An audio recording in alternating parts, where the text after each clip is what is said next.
So I've been using the DJI Pocket 3 for a little over a month now. And let me tell you, I have been super impressed by this little thing. Now, I have been filmmaking for about 10 years now. And as of recently, I have been primarily filming on my Lumix S5 Mark II, and I absolutely love that thing. But as a filmmaker, I've learned over the years that simplicity is oftentimes more valuable than individual specs. And let me tell you, the Pocket 3 has become an absolute game changer, which is why today in this video, I'll be showcasing you 5 ways this little powerhouse of a camera fits into my overall workflow and how I plan to use it moving forward. All right, first up is gonna be behind the scenes footage. And I personally didn't realize how valuable this would be to me as a filmmaker to film until just recently. And if you haven't actually started filming BTS content of yourself or your setup, I would highly recommend that you start. So recently, while I was actually filming a client shoot, I took my Pocket 3 with me, and as you can see, I'm using my bigger S5 for the main camera, but while I was filming, I made sure to capture all of the in-between shots of my experience while on set. What's up, guys? We're on set right now. We're gonna actually be filming with one of my clients and his clients, and so we're gonna be taking you behind the scenes, showing you exactly what our setup is and what we're gonna be doing throughout the day. And so you'll come along on a journey with us just to see what it's like working with a client and to see how it is on a real life shoot.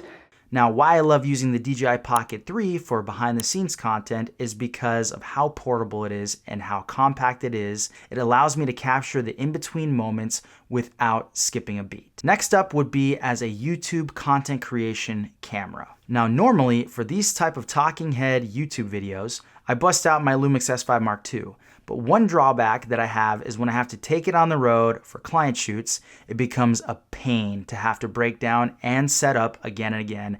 And that is where the Pocket 3 shines. By simply mounting my Pocket 3 to my teleprompter, I can quickly transform it into a surprisingly capable studio camera. Now, I've already made a video about all my settings using this thing as a dedicated studio camera, which I will link in the description. But I like filming in Dlog, which gives me a softer look on my face and gives me the most dynamic range possible. And the image quality of this thing is pretty dang good once I add in a light and my audio equipment and the rest of my gear that I use for my content creation setup. Now, the next way I use this thing as a filmmaker is unboxing videos. Getting top-down shots can actually be really tricky.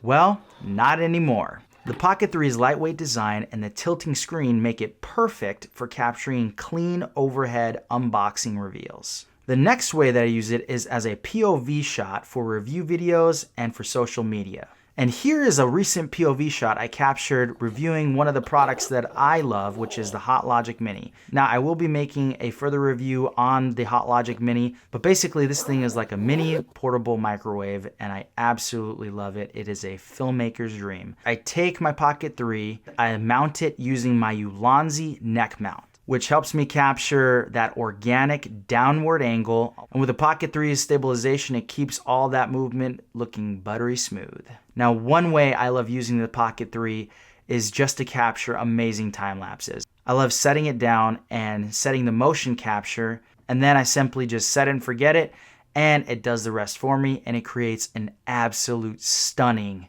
time lapse. And I love adding this type of content to my YouTube videos because I think it adds a really unique perspective of the passing of time, and it just overall tells my story much better. And I really love using this thing in FPV mode because it allows me to tilt the gimbal sideways, just like the footage you're seeing here, to get a much more dynamic shot. But there you have it. That about wraps up this video. Like I said, I absolutely love using this camera, and it has become an integral part of my filmmaking workflow.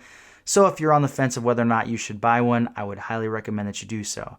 And if you like this video, make sure to give it a thumbs up and to subscribe to the channel, and let me know down in the comments, what do you think about the DJI Pocket 3? Would you use it in your professional filmmaking workflow? And with that, I will see you in the next video.